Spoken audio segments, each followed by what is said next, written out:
சனநாயக கூட்டணியில் 3வது முறையாக மோடி அவர்கள் அந்த அம்மா என்ன சொல்றாங்க, அவர் உங்க புள்ளங்க, நீங்க கேட்கறத செய்வாரு. அந்த அம்மா பிரச்சாரத்தை நானே பார்த்து மிரண்டு,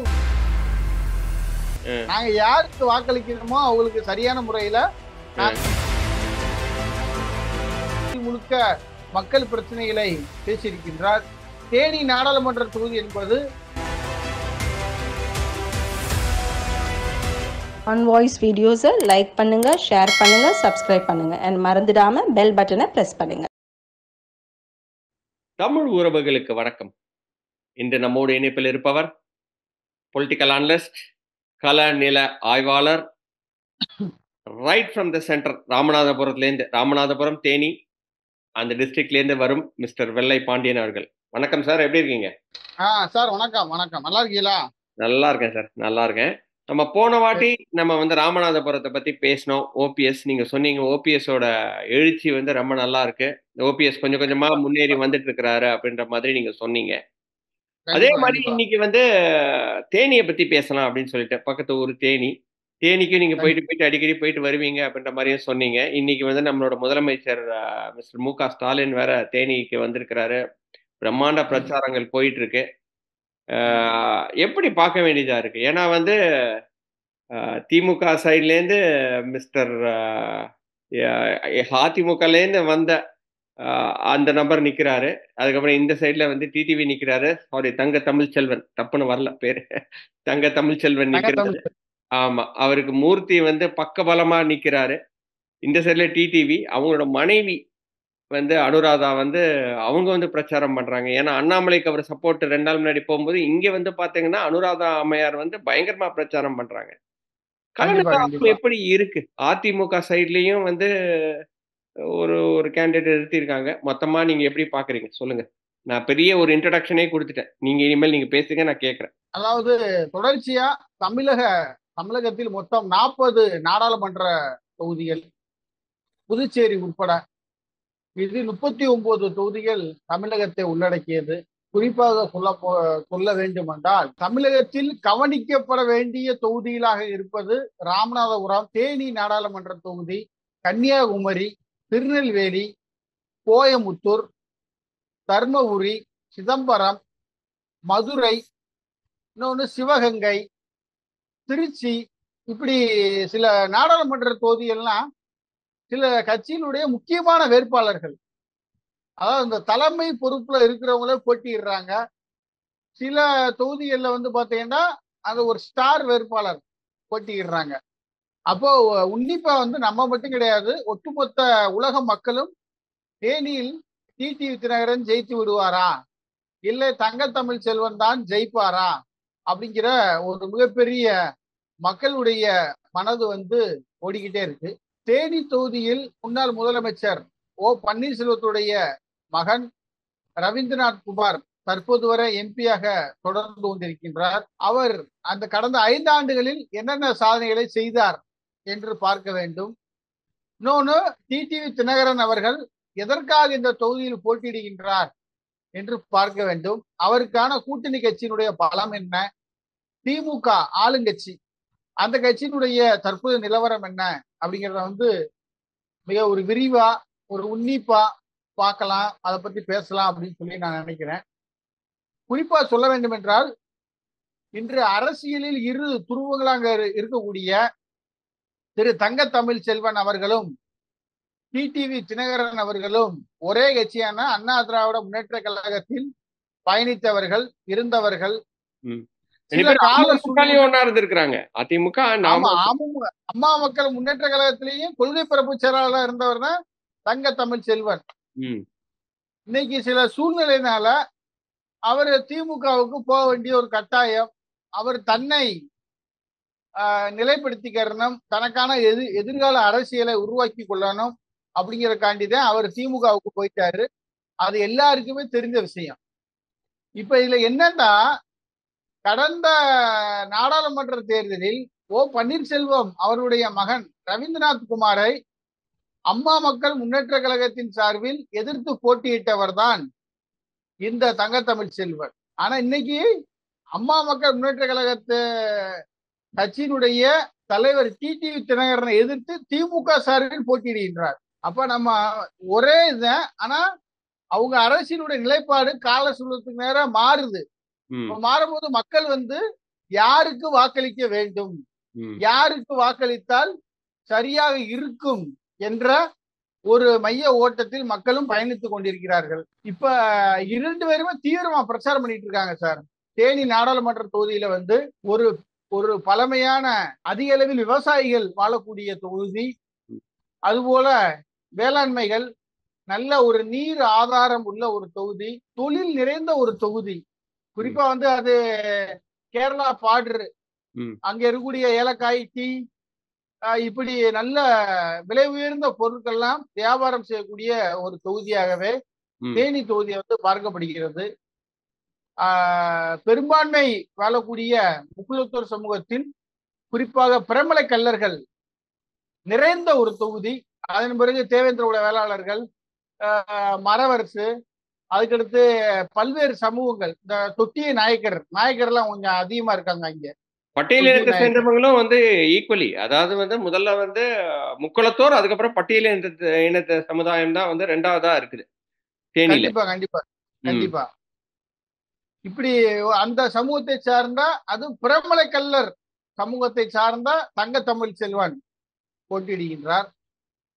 இவர் டிடிவி தினகரன் கல்லர் பிரிவு தான், ஆனால் அவர் ஈசநாட்டு கல்லர், தஞ்சாவூர் கல்லர் ஆயிடுறாரு.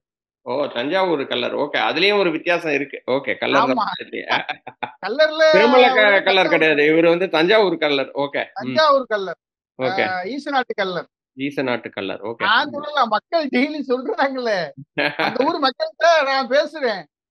சரி சரி சரி.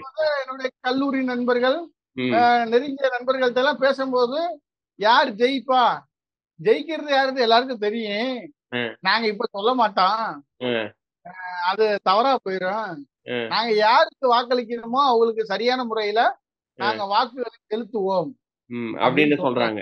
ஓ, அப்ப அந்த கல்லர் சமுதாயத்திலேயே ஒரு ஒரு பிரிவினை இருக்கு இல்லையா? இவரு பிரமலர் கல்லர், இவர் ஈசநாட்டு கல்லர். அதான் என்ன என்ன சொன்னீங்கன்னு தெரியல, but Eesanattu Kallar, Eesanattu Kallar. Okay, so அப்படி. ஓகே, சரி. அந்த மாதிரி ஒரு இது இருக்கு. இன்னொன்னு பாத்தீங்கன்னா, 2 பேருமே ஒரு இரு துருவங்களாக பொது மேடையில விமர்சனம் செய்து கொள்வதும், அரசியலில் பேசிக் கொள்வதும் ஒரு விவாதமாக பார்க்கப்படுகிறது. 2 பேருமே ஒரு அண்ணன் தம்பியா ஒரு அரசியல் களத்துல ஒன்னா பயணித்தவர்கள், இன்று எதிரும் புதிருமாக மோதி கொள்கிறார்கள். ஆமா, 2 பேரும் ஆப்போசிட் டைரக்ஷன், இரு துருவங்களாகவும் இருந்தாலுமே எனக்கு ஒரு கொஸ்டின் வருது. என்ன அப்படின்னா, இவர் அதிமுகல இருந்து திமுகக்கு வந்திருக்கிறார். அதாவது அதிமுகல இருக்கிறவங்களும் இதை ரசிக்க மாட்டாங்க, திமுகல இருக்கிறவங்களும் இதை ரசிக்க மாட்டாங்க. கண்டிப்பா கண்டிப்பா. அது அவருக்கு ஒரு நெகட்டிவா போகாதா?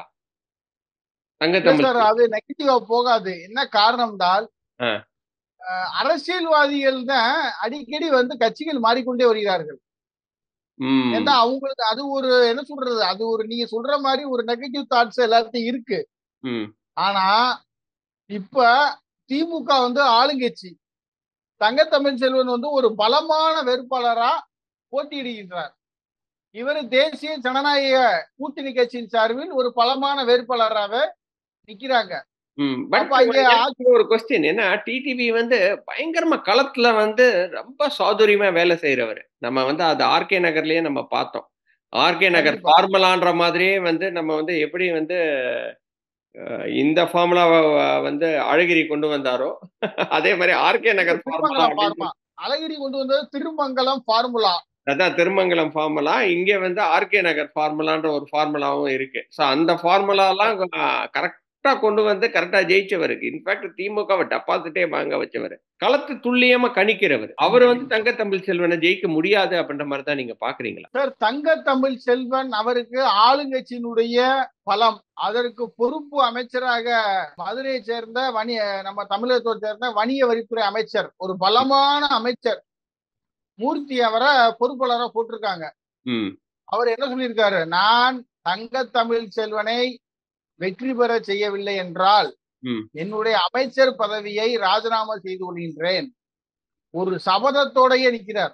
சபதத்தோட நிக்கிறாரு. அதே மாதிரி வந்து என்ன சொல்லியிருக்கிறாருன்னா, தன்னோட மாவட்ட செயலாளர், அதாவது வந்து அது ஒரு அடிப்படை உரிமை மூர்த்திக்கு இல்லையா? நம்ம கண்டிப்பா ஜெயிக்கிறோமோ கண்டிப்பா இல்லையோ, அமைச்சராறோமோ இல்லையோ, உண்மையான திமுகல ஒரு பொறுப்பு அப்படின்னா அது மாவட்ட செயலாளர் தான். மாவட்ட செயலாளர் நினைக்கிறவன் தான் அமைச்சராக முடியும், எம்எல்ஏ ஆக முடியும். ஏன் ஒரு வார்டு கவுன்சிலரா கூட ஆக முடியும். அதுவே நான் தொறந்துடுறேன் அப்படின்னு சொல்லியிருக்கிறாரு. ரொம்ப கண்டிப்பா ஒரு கண்டிப்பா ரிஸ்கான ஒரு ஃபேக்டர் கிடையாதா? மூர்த்தி இது வந்து ஒரு ஒரு என்ன சொல்றது?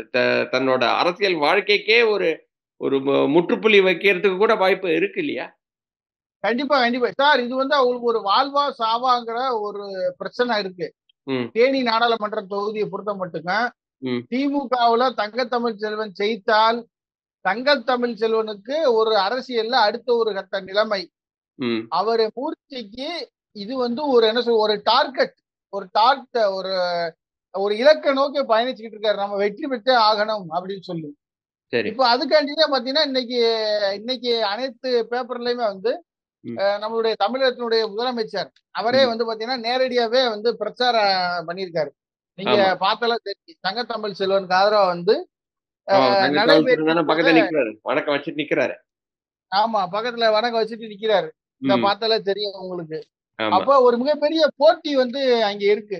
ம், அதே மாதிரி நேத்து தேனியில வந்து ஒரு பிரமாண்டமான பொதுக்கூட்டம். திண்டுக்கல் நாடாளுமன்ற தொகுதி ம், இடதுசாரி கட்சி கம்யூனிஸ்ட் கட்சி வேட்பாளரையும் தங்க தமிழ் செல்வன் அவர்களையும் ஆதரித்து முதலமைச்சர் வந்து ஒரு மிகப்பெரிய பிரச்சாரத்தை பண்ணியிருக்காரு. ம். இன்னொன்னு பாத்தீங்கன்னா அவர் என்ன பேசியிருக்காருன்னா பிரதமர்களை உருவாக்கும் இயக்கம் திமுக தேனியில் முதல்வர் மு.க.ஸ்டாலின் பேச்சு. ம். நாங்க தான் பிரதமரே உருவாக்குறோம். சரி, ஓகே. இதை கேட்கும் அப்படி போது வேற நீங்க சொல்லிட்டாங்க. சிரிக்கிறீங்க. என்ன ம், சொல்றாங்கன்னா ம், தேசிய ஜனநாயக கூட்டணியில் 3வது முறையாக மோடி அவர்கள் தான் பிரதமர் அப்படின்னு சொல்லி இந்திய அளவில் ஒரு மிகப்பெரிய பிரச்சாரம் போயிட்டு இருக்காங்க. ம், ஆனா நீங்க இந்தியா கூட்டணியில யார பிரதமரா தேர்வு செய்ய போறீங்க? ராகுல் காந்தியை தேர்வு செய்ய போறீங்களா? இல்ல தமிழக முதல்வர் ஸ்டாலினை தேர்வு செய்ய போறீங்களா? ம், இல்ல மேற்கு வங்காள முதல்வர் மம்தா பானர்ஜி தேர்வு செய்ய போறீங்களா? ம். இல்ல கர்நாடகாவில் இருக்கக்கூடிய முதல்வரை தேர்வு செய்ய போறீங்களா? யார தேர்வு செய்ய போறீங்கன்னு தெரியல. இதுல இந்த கூட்டணி 2014லயே இந்தியா ராகுல் காந்திய நாங்க தேர்வு செஞ்சு தானே அது வந்து அப்படியே வந்து குப்பையில போச்சு. ஏன்னா முதல்ல வந்து அவரு தானே சொன்னாரு. ராகுல் காந்திக்கு வந்து பெருசா வந்து சொன்னது வந்து ராகுல் காந்தி தான் அடுத்த பிரைம் மினிஸ்டர்ன்னு முதல்ல வந்து அ கொடி கம்பத்த ஏத்தி வச்சவரு வந்து மிஸ்டர் ஸ்டாலின் தானே. ஆனா இன்னைக்கு அவரு ராகுல் ஒண்ணுமே இல்லாம காந்தி போயிட்டாரு. ஆமா சார். இன்னைக்கு ரைடு தான். இப்ப அந்த இந்தியா கூட்டணியிலேயே பல்வேறு குழப்பங்கள் வந்து நீடிச்சுக்கிட்டு இருக்கு.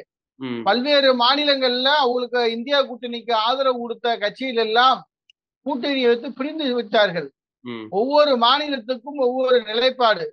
இந்தியா கூட்டணியில் இருக்கக்கூடிய அகில இந்திய ஃபாரூக்லா கட்சியானது மற்ற தமிழகத்தை தவிர்த்து மற்ற எல்லா மாநிலத்திலும் இந்தியா கூட்டணியில் இருக்காங்களாம். ம், தமிழ்நாட்டுல வந்து ஒரு ஒரு டீம் ஃபாரூக் பிளாக்ல கதிரவன் தலைமையிலான ஒரு டீம் அதிமுக கூட்டணி. ம், பொதுச் செயலாளர் கர்ணன் தலைமையில இருக்கக்கூடிய ஃபாரூக் பிளாக் வந்து திமுக கூட்டணி. ம், அதே மாதிரி ஒவ்வொரு அந்த மாநில அரசியல் கட்சிகளும் ம், ஒவ்வொரு நிலைப்பாடு. ம், அப்படி இருக்கும் பொழுது அந்த கூட்டணியே வந்து ஒரு வலுவில்லாத ஒரு கூட்டணியா இருக்கு. ஆனா தேனி நாடாளுமன்ற தொகுதியில் ம், டிடிவி தினகரனை எதிர்த்து தங்கத்தமிழ் செல்வன் அவர்களும் அவரை சார்ந்த அமைச்சர்கள் அவரை சார்ந்த கட்சி நிர்வாகிகள் ம், ஒரு முதலமைச்சரே தேனியில வந்து ஒரு பிரமாண்டமான பொதுக்கூட்டத்தை போட்டு தங்கத்தமிழ் செல்வனுக்கு ஆதரவாக ஒரு பிரமாண்டமான பிரச்சாரத்தை நடத்தி சென்றிருக்கின்றார். ம், இந்த பிரச்சாரம் ஒரு பக்கம் இருந்தாலும் தங்கத்தமிழ் செல்வன் அந்த தொகுதிக்கான என்னென்ன செய்யிருக்காரு? அவர் ஆண்டிப்பட்டி தொகுதியுடைய முன்னாள் சட்டமன்ற ஒரு உறுப்பினர், ம், அதுபோல முன்னாள் மாநிலங்களவை உறுப்பினர், இப்படி புரட்சி தலைவி அம்மா அவர்களால் மாநிலங்களவைக்கு சென்றவர், ஒரு விசுவாசமாக இருந்தவர். அவருக்கு சில சூழல் ஏற்படுது, அதுல இருந்து கட்சியில் விலகி வர்றாரு. அந்த தொகுதி மக்களோட நீண்டகால கோரிக்கையெல்லாம் அவர் நிறைவேற்றம் செய்வாரா என்ற வாக்குறுதி எல்லாம் இருக்கு. இன்னொன்னு டிடிவி தினகரனுக்கு என்ன பெரியகுளம் நாடாளுமன்ற தொகுதியா இருக்கும் பொழுது அவர் போட்டியிட்டு வெற்றி பெற்றிருக்கிறார். ஆமா. ம், 2வது முறை நிற்கும் பொழுது அவர் இதுவானனால மறுபடியும் மாநிலங்களவை உறுப்பினராக தேர்வு செய்யறாங்க. ம், அவர் அந்த தொகுதி முழுக்க சுற்றுப்பயணம் செய்திருக்கின்றார். அந்த தொகுதி முழுக்க மக்கள் பிரச்சனைகளை பேசியிருக்கின்றார். தேனி நாடாளுமன்ற தொகுதி என்பது உசிலம்பட்டி, ஆண்டிப்பட்டி, சோழவந்தான், கோடிநாயக்கனூர், பெரியகுளம், கம்பம் இந்த 6 சட்டமன்ற தொகுதிகளை உள்ளடக்கியது. ஆமா, அந்த மக்களுடைய நீண்டகால பிரச்சனையா இருந்தது ரயில் போக்குவரத்து பிரச்சனை. நீண்ட காலமா இருந்தது. கடந்த 10 ஆண்டு காலமா அந்த பக்கம் போடிநாயக்கனூருக்கு ட்ரெயினே போல. மதுரையில இருந்து செல்லக்கூடிய ட்ரெயின் நிறுத்திட்டாங்க. அந்த அகல ரயில் பாதையை போடணும் அப்படின்னு சொல்லி நிப்பாட்டிட்டாங்க. இப்ப அதை செஞ்சது யாருன்னா முன்னாள் முதலமைச்சர் ஓ பன்னீர்செல்வம் அவர்களுடைய மகன் தேனி நாடாளுமன்ற உறுப்பினர் ரவீந்திரநாத் குமார் அவர்கள் தான் தன்னுடைய சீரிய முயற்சியில் என்னுடைய பதவியிலேயே அந்த தேனிக்கு நான் ட்ரெயின் விட்டே தீர்வேன், நான் எப்படியாவது ட்ரெயினை விட்டுன்னு சொல்லி அது ஒரு தலையான கடமையாக இந்த ஆட்சி நிறைவேறுவதற்குள் தேனி மக்களுக்கு அந்த ட்ரெயின 10 ஆண்டுகள் வராமல் இருந்த ரயில் போக்குவரத்தை மீண்டும் தொடங்குவதற்கு ஒரு காரணமாக இருந்தவர். சரி. ஏண்டா இங்க ட்ரெயின் ஏன் பிரதான ஒரு போக்குவரத்தா இருக்குன்னா மலை பயிர்கள் அதிகமா விளக்கூடியது, ஏலக்காய், காய்கறிகள் இல்ல மதுரை சந்தைக்கு கொண்டு வரணும்னா உங்களுக்கு இந்த ரயில் போக்குவரத்து ரொம்ப பயனுள்ளது. ஏன்னா நானே பார்த்திருக்கேன். அந்த ட்ரெயின்ல மனிதர்களை விட நம்ம பேசஞ்சரை விட அதிக அளவில் வியாபாரிகள் தான் அதிகமா வருவாங்க. காய்கறிகள் தான் அதிகமா இறங்கும். சரி சரி சரி. அப்படிதான். இது ஒரு பலம். கூட்டணிக்கு இன்னைக்கு ஓபிஎஸ் அவருடைய ஆதரவு வேட்பாளரா இருக்காரு. அது ஒரு பக்கம் பலமா இருக்கு. இன்னொன்னு அவருடைய மனைவி திருமதி அனுராதா அவர்கள் தீவிர பிரச்சாரம். அந்த அம்மா பிரச்சாரத்தை நானே பார்த்து மறந்து போயிட்டேன். நானும் பார்த்து மறந்து போயிட்டேங்க. எப்படி பேசுறாங்க அவங்க? அவங்களே ஒரு கேண்டிடேட் நிக்கலாம் போலயே. அவங்களே நேரடியா ஒரு எம்பி மாதிரி நின்று பிரச்சாரம் பண்ணிட்டு இருக்காங்க. ஆமா, அதனாலதான் நான் பார்த்தேன். நான் என்னடா இது இந்த அளவுக்கு ஒரு பிரச்சார பீரங்கியா இருக்காங்களே, இவங்களே ஒரு எம்பியா நிக்கலாமே. நான் முதல்ல என்ன நினைச்சேன் அப்படின்னா, யார் இது? ஒருவேளை நாம் தமிழர் வேட்பாளரோ அப்படின்னு நினைச்சிட்டேன் நான் முதல்ல பார்க்கும்போது. ஏன்னா இவங்க தெரியல.